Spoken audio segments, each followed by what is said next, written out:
अर्जुन जी, आपकी पार्टी अभी अभी अस्तित्व में आई है, अच्छी खासी सीट भी आपने जीती क्योंकि विधानसभा का चुनाव हुआ तो जाहिर है कि 84 सीट आपके कब्जे में रही और काफी अच्छी वोट रोज साहब को यहाँ पर मिले। अब अर्जुन जी मुझे ये बताएं कि लोकसभा में आपने गठबंधन किया तो क्या अब उपचुनाव में आप गठबंधन करके कांग्रेस पार्टी के साथ या अकेले ताल ठोकने की कोशिश कर रहे हैं? देखिए, मैं आपको बताना चाहता हूं कि हमने गठबंधन नहीं किया था, हमें कांग्रेस ने समर्थन दिया था और इसके लिए हम सभी लोग कांग्रेस के आभारी हैं कि उन्होंने देश हित में एक बड़ा फैसला लिया और उन्होंने हमें समर्थन दिया। जब भी लेकिन तब भी उनके बागी होकर उम्मीदवार वहां से लड़े थे और उनकी हालत क्या हुई थी वो हम सबने देखा। अच्छा अर्जुन जी, अगर गठबंधन के साथ अगर आप लड़ते हैं, एक साथ आते हैं, तो मुझे ये बताएं कि आपकी तरफ से क्या डिमांड हो रही है सीट को लेकर? कितनी सीट आप चाहते हैं साथ में से?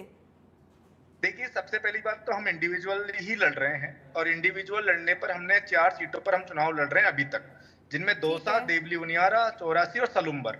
लेकिन अगर कांग्रेस को लगता है कि उन्हें बीजेपी जैसी पार्टी को हराने के लिए हमारी जरूरत है तो कांग्रेस बड़ा दिल रखे और हमारा समर्थन करे, क्योंकि हम ही अकेले वो लोग हैं जो दक्षिण राजस्थान में बीजेपी को सीधी टक्कर दे पा रहे हैं। आप जब आंकड़ा निकालेंगे तो आपको पता लगेगा कि हम पिछले चुनाव के अंदर जो विधानसभा का चुनाव हुआ था 3 सीटों पे हमने विजय प्राप्त करी, 6 सीटों पे हम सेकंड नंबर पर है, 12 सीटों पे हम थर्ड नंबर पर है और 84 के अंदर हमने राजस्थान की दूसरी सबसे बड़ी जीत दर्ज करी थी।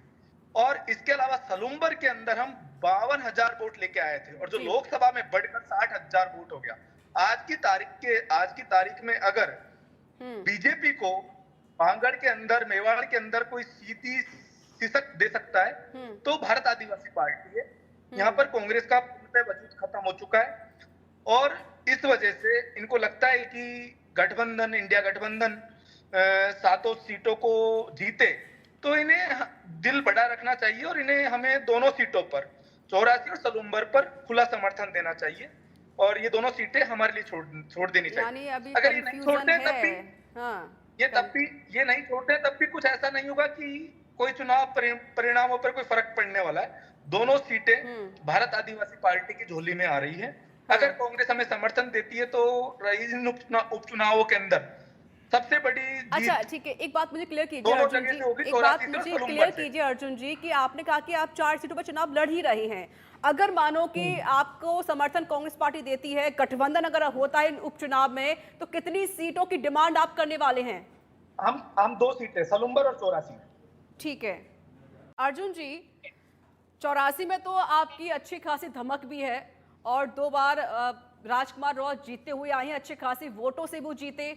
क्या 84 की जो जनता है वो फिर से विश्वास जता पाई? क्योंकि बहुत बड़ी बड़ी बातें रोज साहब की तरफ से भी कही गई थी, भील प्रदेश बनाने की डिमांड भी देखिए 84 वाले भी लोग कर रहे थे, बाकी लोग और भी कर रहे हैं, ऐसा नहीं है।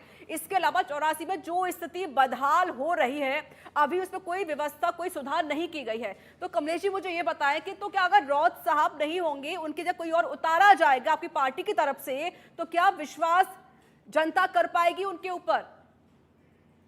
ऋचा जी, मैं ये बताना चाहता हूं कि 84 के अंदर जी राजकुमार रॉस जी को जनता ने आज तक कोई भी उम्मीदवार 84 से इतने वोटों से नहीं जीता जितने वोटों से राजकुमार जी जीते। 69,000 से भी ज्यादा वोटों से जीते थे रॉस साहब। हाँ, तो राजकुमार रॉस जी पे जो विश्वास जताया जनता ने वो इस कारण जताया क्योंकि 84 के अंदर न कांग्रेस ने कभी काम किया न बीजेपी ने कभी काम किया।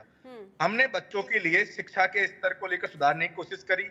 हमने जो हमारे पुरखे थे उनकी जो विरासत थी उसको संजोने की कोशिश करी और विचारधारा पे हमने काम किया और उसी विचारधारा का नतीजा था कि विधानसभा चुनावों के अंदर दूसरी सबसे बड़ी जीत राजकुमार रॉस जी को मिली।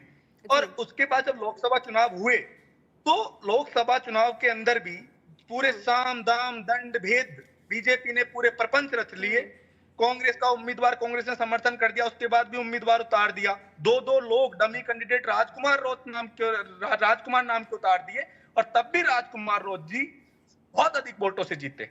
तो मैं आप लोगों से ये कहना चाहता हूं कि 84 सीट ऐसी सीट है जहां पर ना कोई कांग्रेस का वजूद है ना कोई बीजेपी का वजूद है। 84 सीट पर केवल भारत आदिवासी पार्टी के कार्यकर्ताओं का वजूद है। तो वहां विचारधारा के आधार पर वोट पड़ेगा और विचारधारा की जीत होगी। अब बात रही सलुम्बर की। सलुम्बर के अंदर कांग्रेस सेकंड नंबर पे रही थी, हम थर्ड नंबर पे रहे थे, लेकिन हमने 52,000 वोट अर्जित किए थे। और आज की तारीख के अंदर जब लोकसभा चुनाव हुए तो वो वोट बढ़कर 60,000 हो गए थे सलूम्बर विधानसभा के अंदर। मैं आपको ये बताना चाहता हूं कि आज अगर सलूम्बर के अंदर बीजेपी को कोई टक्कर दे सकता है तो वो कांग्रेस नहीं दे सकती है।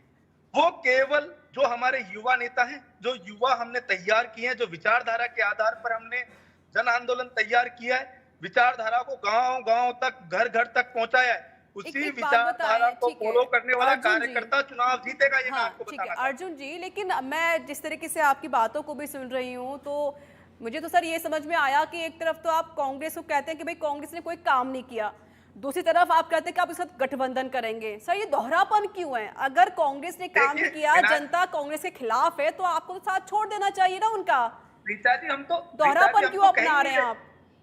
रीचा जी देखिए, हाँ। आप हमें बताइए कभी हमने लोकसभा में इनसे गठबंधन किया? बिल्कुल नहीं किया। हाँ। हम तो बिल्कुल कांग्रेस के आभारी हैं, उन्होंने हमें समर्थन दिया। मैं आपको ये बात बता रहा हूँ, ठीक है। गठबंधन करना, समर्थन देने में दोनों में दिन रात का अंतर है। हाँ। कांग्रेस को लगा कि ये सीट हम नहीं निकाल सकते, तो उन्होंने हमें समर्थन दे दिया, हमने उनका समर्थन स्वीकार किया, हम उसके लिए उनके आभारी हैं।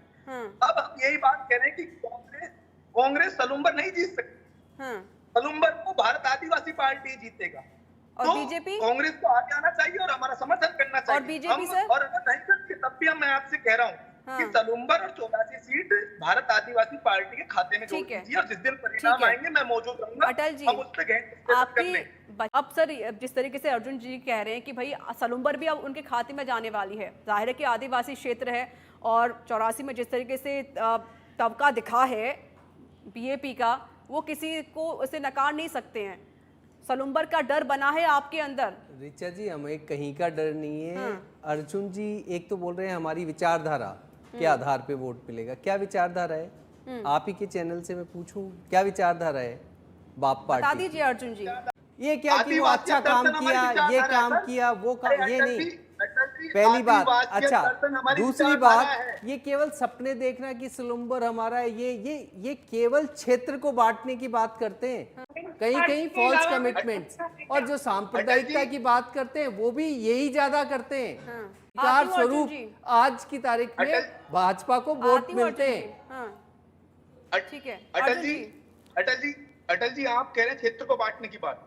अगर हम भील प्रदेश की मांग कर रहे हैं तो बीजेपी के लोगों ने, पूर्व के आपके जितने भी बीजेपी के लोग रहे हैं, जो मंत्री तक रहे हैं, उन्होंने भील प्रदेश की मांग का समर्थन किया है। दूसरी बात, आप कह रहे हैं आप बांटने की राजनीति नहीं करते। इस देश के अंदर सांप्रदायिकता की राजनीति आप लोगों ने करी, धर्म के लोगों को आपस में लड़ाने की राजनीति आप लोग करते हैं, जाति को जाति से लड़ाने की साजिश आप लोग रखते हैं। आपने क्या क्या नहीं किया इस देश के अंदर? आप लोगों ने धर्म के नाम पर इस देश के अंदर शिक्षा के सवाल को भूल गए, बेरोजगारी के सवाल को भूल गए, किसानों के सवाल को भूल गए, और आप डायरेक्ट धर्म की बात पे आ जाते हैं। धर्म जहां जहां चुनाव होता है केवल लिख कर लाते हो और उसको बोल देते हो। किसानों के लिए आपने क्या किया? ठीक है सर, अर्जुन जी मैं रुक करूंगी सर आपका। कमलेश जी काफी वक्त से भी बैठे हुए हैं।